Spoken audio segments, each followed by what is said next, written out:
प्यारे बच्चों अस्सलाम वालेकुम। प्यारे बच्चों कल हमने पढ़ा था खे से खरगोश। खे से आज हमने ये लिखना सीखना है कि खे के बाद जो लफ्ज होता है वो दाल होता है। कौन सा लफ्ज होता है? दाल से दरख्त। दरख्त देखा हुआ है ना सामने, सबके घर में पौधे लगे हुए हैं ना। तो दाल से दरख्त,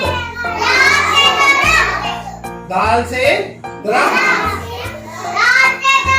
दाल से दांत। आपके मुंह में दांत है ना, तो ये दाल से दांत है। दाल से दांत। ठीक है, शाबाश।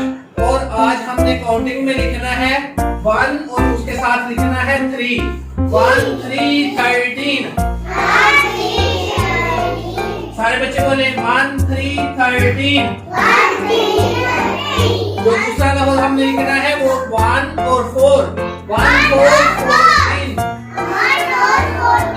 1 4 14। अब ये दाल कैसे लिखना है ध्यान इधर करें सारे बच्चे। मैं ब्लू कलर से दाल लिखने लगा हूँ। चलो ग्रीन से लिखते हैं, पौधे ग्रीन होते हैं ना। आपने उंगली के साथ साथ लिखते जाना है और देखना है कि किसकी उंगली से लिखा जा रहा है। देखिए शाबाश। दाल से दरख्त, ऐसे गोलाई बनानी है। दाल के ऊपर ऊपर, दाल के ऊपर ऊपर, और यहाँ से ये हो जाएगा दाल से दरख्त।